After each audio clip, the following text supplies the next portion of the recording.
이남용 교수의 실론롱, 스캠 피해자를 만들지 않는 나라, 사기꾼이 숨을 곳 없는 나라를 만들어야 합니다.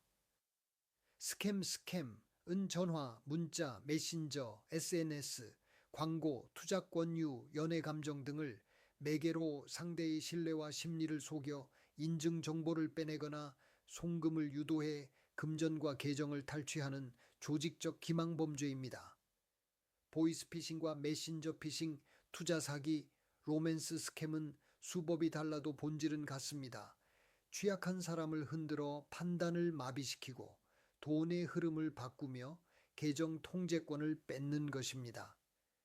대한민국은 디지털 인프라가 강하기 때문에 결제와 송금이 빠르고 바로 그 속도가 범죄자에게 유리하게 악용될 때 피해가 폭증합니다. 이 문제를 개인의 부주의로만 돌리는 접근을 거부합니다. 스캠은 공공안전, 금융안보, 디지털 신뢰를 동시에 무너뜨리는 국가 리스크이기 때문입니다. 경찰청 자료에서 2023년 보이스피싱 피해액이 4,072억 원 수준이었다가 2024년에 8,545억 원 수준으로 급증한 것으로 알려져 있습니다. 2025년에는 7월까지 발생이 14.71건, 피해액이 7,076억 원으로 집계된 바 있고 연말을 남겨둔 시점에 연간 피해액이 1조 원을 넘어섰을 것으로 보인다. 이제 스캠을 생활범죄가 아니라 국가 운영의 결함으로 보고 국민행동 표준과 제도 설계를 동시에 바꿔야 합니다. 인지전 커그니티브 워페어로 진화한 스캠의 구조를 먼저 해부합니다. 스캠은 기술이 아니라 심리 조작으로 시작하며 이것을 인지전으로 규정할 수 있습니다. 사기꾼은 긴급성을 주입해 생각할 시간을 없애고 권위를 사칭해 의심을 봉쇄하며 비밀을 강요해 가족과 지인의 검증을 차단합니다. 이 세 가지가 결합되는 순간 평소에 합리적인 사람도 비합리적 결정을 하게 됩니다. 특히 기관 사칭형은 당신 계좌가 범죄에 연루됐다 같은 공포를 심어 즉시 송금하게 만들고, 투자 사기는 원금 보장, 확정 수익 같은 탐욕을 자극해 반복 송금을 유도합니다. 로맨스 스캠은 감정 유대를 먼저 만들어 피해자가 스스로 방어벽을 내리게 만듭니다. 그러므로 스캠 대응의 출발점은 심리전 패턴을 국민 모두가 자동으로 인식하도록 만드는 것입니다.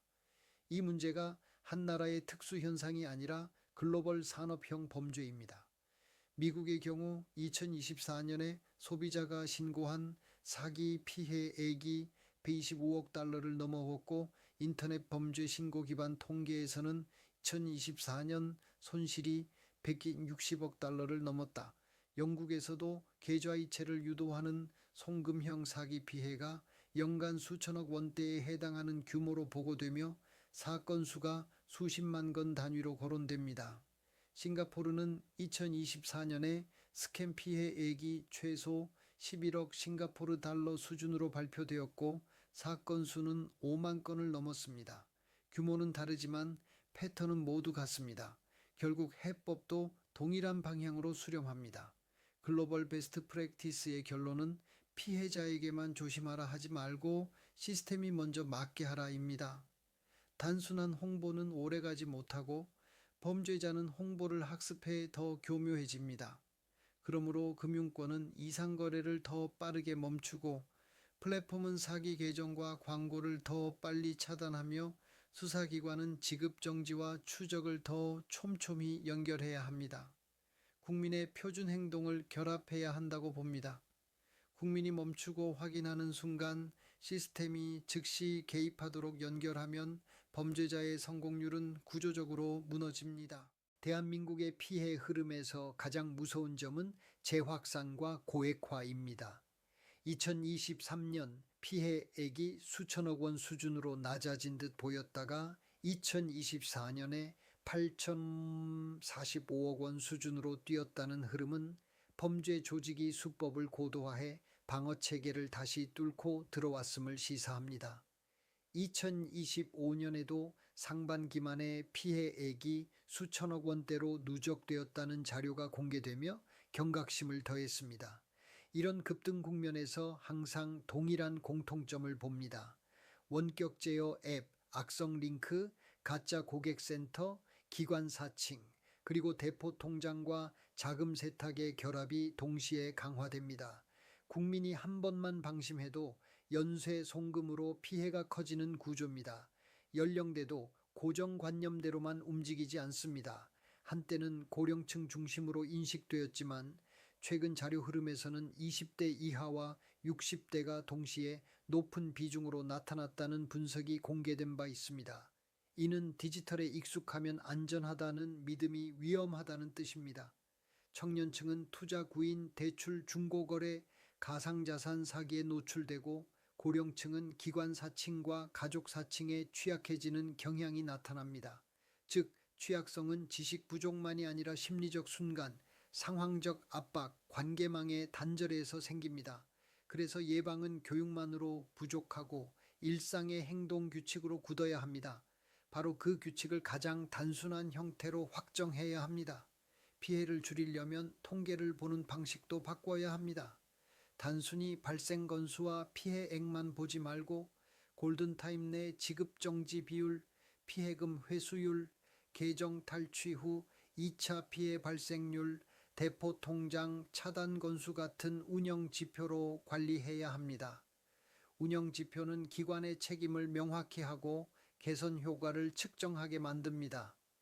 대한민국이 디지털 강국이라면 스캠 대응도 디지털 운영 체계로 관리해야 합니다.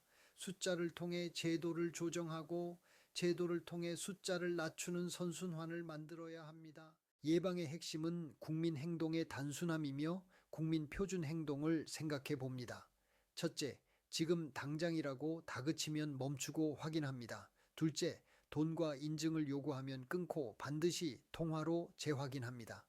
셋째, 링크 클릭과 앱 설치 요구가 나오면 즉시 차단하고 신고를 준비합니다.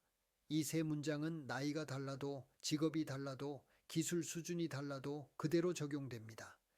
무엇보다 사기꾼이 가장 싫어하는 행동은 멈춤과 재확인입니다. 사기꾼은 속도와 고립을 먹고 사는데 통화 재확인은 고립을 깨고 속도를 끊습니다. 여기서 특히 강조하는 원칙이 하나 있습니다. 공공기관과 금융기관은 절대로 전화로 송금을 지시하지 않습니다. 은행은 보안을 이유로 외부 앱 설치를 강요하지 않습니다. 원금 보장, 확정 수익, 안전 예좌, 수사협조, 명목 송금 같은 문장은 정상 절차에서 성립할 수 없습니다. 그런데 스캠은 바로 이 상식을 긴급이라는 도구로 무너뜨립니다. 그러므로 상식을 지키는 방법도 상식적이어야 합니다. 국민에게 복잡한 보안 지식을 요구하지 않고 행동 한 가지를 요구합니다. 그 행동 한 가지는 전화로 확인하는 습관입니다.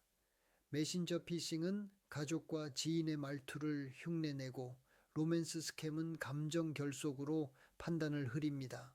이때 메시지로 확인하면 사기꾼의 대화장 안에 계속 머물게 됩니다. 반면 전화로 확인하면 대화의 무대가 바뀌고 사기꾼이 설계한 심리전 환경을 벗어나게 됩니다. 저는 통화 20초가 국민의 자산을 지키는 가장 값싼 보험이라고 말합니다. 이 간단한 습관이 전 국민 수준으로 확산되면 성공률이 떨어지고 범죄 조직의 범죄 산업 구조가 흔들립니다. 피해를 입었을 때는 30분 안에 돈의 흐름과 계정의 통제권을 끊어야 합니다. 피해자가 되는 순간에 가장 큰 적은 자책과 침묵입니다. 창피해서 숨기면 돈은 더 빨리 쪼개져 흘러가고 계정은 더 깊게 침탈되며 2차 피해가 연쇄로 시작됩니다. 복구를 위한 골든타임을 30분으로 봅니다. 그 시간 안에 지급 정지와 신고, 증거 보존, 계정 복구가 동시에 진행되어야 회복 가능성이 높아집니다. 이 순서가 바뀌거나 지연되면 추적과 환급의 성공률이 급격히 떨어집니다. 그래서 피해 대응은 의지의 문제가 아니라 절차의 문제입니다. 가장 먼저 해야 할 일은 금융기관을 통해 이체와 결제를 멈추는 것입니다. 계좌 이체든 카드 결제든 돈이 더 이동하기 전에 멈춤을 걸어야 합니다. 동시에 빌리 신고로 사건 접수 흐름을 열고 관련 상담 채널을 활용해 필요한 절차를 안내받아야 합니다. 그 다음은 증거를 한 폴더로 모으는 것입니다. 송금 내역, 상대 계좌, 통화 기록, 문자와 메신저 대화, URL, 앱 설치 흔적, 화면 캡처는 나중에 분쟁과 수사에서 결정적입니다. 마지막으로 계정 보안을 즉시 복구해야 합니다. 계정 보안 복구는 생각보다 범위가 넓습니다. 이메일 비밀번호부터 바꾸고 금융앱 비밀번호와 인증 수단을 재설정하며 같은 비밀번호를 쓰던 다른 서비스까지 함께 점검해야 합니다. 원격 제어 앱이나 악성 앱이 의심되면 기기 점검과 초기화까지 고려해야 하고 통신사와 연동된 서비스도 함께 점검해야 합니다. 저는 피해자에게 모든 것을 완벽히 하라고 말하지 않습니다. 다만 돈의 흐름과 계정의 통제권만은 즉시 끊으라고 말합니다. 그 두 가지만 지켜도 손실은 줄고 회복 가능성은 커집니다. 제도 혁신의 방향은 무과실 보호, 플랫폼 책임, 국제 공조로 수렴합니다.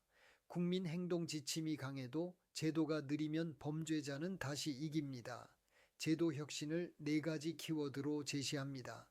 첫째는 속도이며 이상거래 탐지와 지급 정지는 분 단위로 작동해야 합니다. 둘째는 책임이며 금융기관과 플랫폼이 우리는 중개자일 뿐이라는 태도를 버리고 피해 예방 의무를 제도적으로 부담해야 합니다. 셋째는 차단이며 대포 통장과 대포폰의 공급망을 뿌리째 끊어야 합니다. 넷째는 회복이며 피해자 지원과 법률 구조를 표준화해 누구나 접근 가능하게 해야 합니다. 국제 흐름은 특히 송금형 사기에서 피해자 탓을 줄이고 산업 책임을 강화하는 방향으로 움직이고 있습니다. 영국에서는 송금형 사기에 대해 환급 의무를 강화하는 제도적 전환이 진행되어 왔고 금융권이 예방 투자를 확대하도록 유도하고 있습니다. 싱가포르는 반판 스캠 전담 역량을 집중해 회수와 사전 차단 성과를 공개하며 강한 처벌과 예방을 결합하는 방향을 강화하고 있습니다. 미국도 피해액 증가에 따라 소비자 보호 관점의 경고를 강화하고 플랫폼과 결제망의 책임을 논의하는 흐름이 커지고 있습니다. 대한민국이 이 방향에서 뒤처지면 안 된다고 봅니다. 디지털 강국의 신뢰는 사기 대응력에서 결정되기 때문입니다. 마지막으로 국제 공조를 강화해야 합니다. 스캠 조직은 국경을 넘어 대포 계정, 가상자산, 해외 송금, 해외 콜센터를 결합해 자금 세탁을 수행합니다. 국내 수사만 강해도 해외에서 돈이 빠져나가면 회복은 어렵습니다. 따라서 수사기관, 금융당국, 플랫폼, 거래소가 공유해야 할 의심 정보의 표준을 만들고 국제 채널을 통해 즉시 동결과 추적이 가능하도록 해야 합니다. 이것을 국가 디지털 신뢰 인프라의 핵심 과제로 격상해야 한다고 봅니다. 국민이 한번 약해지는 순간에도 무너지지 않게 받쳐주는 것이 강한 국가입니다. FEA 관점에서 스캠 대응은 공공안전과 금융보호와 디지털 신뢰의 통합 거버넌스입니다. 스캠 대응은 한 부처의 캠페인이 아니라 국가 기능의 결합 문제입니다. 공공안전은 신고와 수사로, 금융보호는 지급정지와 환급으로, 디지털 신뢰는 플랫폼 차단과 계정 보안으로 작동합니다. 이 기능들이 따로 놀면 피해자는 여러 기관을 전전하며 같은 설명을 반복하게 되고 그 사이 돈은 사라집니다. 이 단절이 대한민국의 가장 큰 약점이라고 봅니다. 그래서 관계론으로 이해 당사자의 역할과 책임을 재정의해야 합니다. 국민, 금융기관, 플랫폼, 통신사, 수사기관, 정부와 지자체가 하나의 프로토콜로 연결되어야 합니다. 국민은 멈춤과 재확인을 수행하는 주체이며 그 순간 시스템이 개입해야 합니다. 금융기관은 이상거래를 탐지하고 지연장치를 작동시키며 취약계층을 대상으로 대면 확인을 강화해야 합니다. 플랫폼은 사기 광고, 사칭 계정, 가짜 고객센터, 가짜 투자 커뮤니티를 조기에 탐지해 차단해야 합니다. 수사기관은 접수와 지급정지 연계를 표준화하고 피해자가 준비해야 할 자료 목록과 제출 방식까지 단순화해야 합니다.